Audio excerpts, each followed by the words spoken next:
চলুন আজ থেকে প্রায় ২৮০ বছর আগে একটু ফিরে যাই, যখন এই বাংলার রাজত্ব করত জমিদাররা। নোয়াখালীর বেগমগঞ্জ উপজেলার রাজগঞ্জ ইউনিয়নে মাথা উঁচু করে দাঁড়িয়ে আছে এক প্রাচীন রহস্যের সাক্ষী, রাজগঞ্জ দিলিলপুর মিয়াবাড়ি। কিন্তু এই রাজকীয় দালানের দেওয়ালগুলোতে আজ শুধু কি ইতিহাসের গল্প মাখানো, নাকি এর আড়ালে লুকিয়ে আছে কোনো অজানা রহস্য? কি ঘটেছিল এই জমিদার বাড়িতে? ইতিহাস ঘেঁটে জানা যায়, মোগল আমল বা তার পরবর্তী সময়ে স্থানীয় প্রভাবশালী মুসলিম তালুকদার বা মিয়া সাহেবরা এই জমিদার প্রাসাদটি নির্মাণ করেন। নোয়াখালীর রাজগঞ্জতে যে মিয়াবাড়ি নামে পরিচিত, আমরা এই মুহূর্তে আছি সেই মিয়াবাড়ির সামনে। এই মিয়াবাড়ি দেখার জন্য অনেক মানুষ প্রতিদিন দূর দূরান্ত থেকে এসে থাকেন। শুধু কি মিয়াবাড়ি, এখানে মিয়াবাড়ি ছাড়াও আছে আরও একটি মঠ, যেটাও আমরা দেখতে পেরেছি। আপনারা সেই মঠটাও ঘুরে যেতে পারেন রাজগঞ্জের খুব কাছাকাছি। অসাধারণ স্থাপত্যশৈলী, চুনসুরকি, প্রাচীন কারুকার্য এবং বিশাল শান বাঁধানো পুকুরঘাট নিয়ে গঠিত এই বাড়িটি ছিল সে আমলের ক্ষমতার কেন্দ্রবিন্দু। তৎকালীন দিলিলপুর এবং বর্তমান রাজগঞ্জ অঞ্চলের শাসনভার, খাজনা আদায় এবং বিচার সালিশ পরিচালিত হতো এই মিয়াবাড়ি থেকেই। এটা হলো বাড়ির পেছন সাইড, পুরনো বাড়ি। এখন আর এই মুহূর্তে কেউ এই বাড়িতে থাকছে না। আমরা ঘুরে ফিরে একটু মিয়াবাড়ি দেখছি। একটি বাড়িকে খুব সুন্দরভাবে সাজিয়ে গুছিয়ে রাখা হয়েছে, সেটি হলো এই বাড়িটি। জরাজীর্ণ দেয়াল আর ভাঙা নকশাগুলো আজও জানান দেয় সেই আমলের জমিদারি, ঐশ্বর্য ও জৌলুসের কথা। কিন্তু লোকচক্ষুর অন্তরালে এই বাড়িটিকে ঘিরে রয়েছে নানা রহস্য আর রোমাঞ্চকর গল্প। স্থানীয় বয়োজ্যেষ্ঠদের মুখে মুখে প্রচলিত আছে, আজকের এই নীরব পরিত্যক্ত বাড়িটিতে নাকি একসময় গভীর রাতে অদ্ভুত সব শব্দ শোনা যেত। এটি হলো রাজগঞ্জের সেই মিয়াবাড়ি। যিনি প্রতিষ্ঠা করেছেন তার নাম হলো সৈয়দ সুলতান আলম চৌধুরী। এটা তার বাড়ি, তিনি এই বাড়িটি নির্মাণ করেছেন। বর্তমানে এই বাড়িতে মোটামুটি পরিপাটি করে রাখা হয়েছে, কেউ হয়তো থাকে না, কিন্তু মানুষ এসে যেন ডিস্টার্ব না করে তার জন্য এমন শিকল দেওয়া আছে। আমরা ঘুরে ফিরে সেগুলো দেখতে পাচ্ছি। আপনারা রাজগঞ্জে যদি কখনো ঘুরতে আসেন, অবশ্যই এই বাড়িটি দেখে যেতে পারবেন। প্রায় ২৮০ বছর আগে, মানে ১৭৪৬ সালের দিকে এই ঐতিহাসিক জমিদার বাড়িটি নির্মাণ করেন তৎকালীন প্রভাবশালী জমিদার ও সুফি সাধক মিয়া সাহেব। বংশসূত্রে তার পূর্বপুরুষেরা ধর্মপ্রচারের উদ্দেশ্যে সুদূর পারস্য বা মধ্যপ্রাচ্য থেকে এই অঞ্চলে এসেছিলেন। মোগল স্থাপত্যের অনন্য নিদর্শন এই বাড়ির ভেতরেই রয়েছে প্রাচীন একটি মসজিদ ও বিশাল দিঘি এবং প্রতিষ্ঠাতা মিয়া সাহেবের পবিত্র মাজার বা কবর। শত বছরের প্রাচীন ইতিহাস আর ঐতিহ্যের সাক্ষী হয়ে আজও দাঁড়িয়ে আছে এই রাজগঞ্জ মিয়াবাড়ি। এই যে সৈয়দ সুলতান আলম চৌধুরী, তিনি এই বাড়িটি নির্মাণ করেছিলেন। ওনার কবর এখানে দেওয়া আছে। আমাদের সকল পারিবারিক যারা ছিলেন তাদের কবর এখানে দেওয়া আছে বাড়ির সামনে। এটাই হলো তার কবর। আসসালামু আলাইকুম ইয়া আহলাল কুবুর। এই বাড়ির ঠিক পাশেই রয়েছে শান বাঁধানো একটি বিশাল বড় ঘাট, পুকুর, এবং কি ওই পাশে রয়েছে একটি মসজিদ। এই বাড়িরই মসজিদে যে শান বাঁধানো পুকুর ঘাট হলো এটা।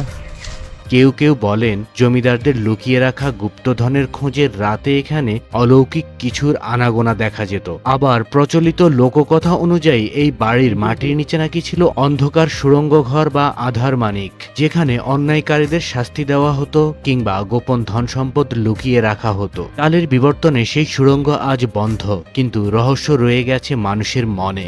আবার কেউ কেউ বলে থাকেন, এই বাড়িতে নাকি চুরি করতে এলে তখন সেখানে সেই চোর আটকে যায়, সেখান থেকে আর সে ছুটে যেতে পারে না। কর্তৃপক্ষ কেউ আসলে তখন তাকে সেখান থেকে ছুটিয়ে নেওয়া হতো। রয়েছে অনেক পুরনো আমলের হয়তো মসজিদটি হবে। এই হলো সেই মসজিদ বাড়ির সামনেই।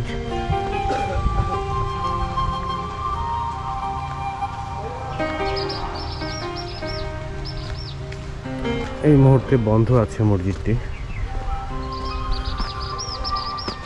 এই হলো সেই মসজিদ, এবং কি সামনে একটি কলের ট্যাপ ছাতার মতো করে রাখা, সেটাও দেখেছি। এই যে এটা খুব সুন্দর সিস্টেম করে রেখেছে তারা ছাতার মতো করে।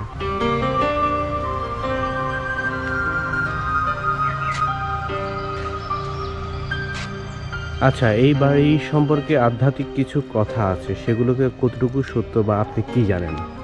হ্যাঁ, ঠিক আছে। এই বাড়িতে অন্য অন্য এই সমস্ত বড় বাড়িগুলোতে পাহারাদার থাকে, গেটের লোকজন থাকে। এই বাড়িতে ওই রকম কিছু লাগে না।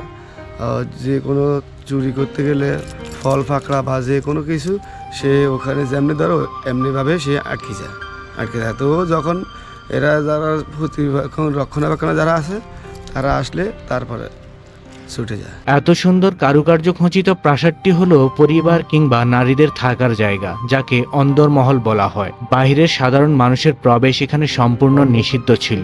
জমিদার বা মিয়া সাহেবের পরিবারের সদস্যরা এখানে ব্যক্তিগত জীবনযাপন করতেন।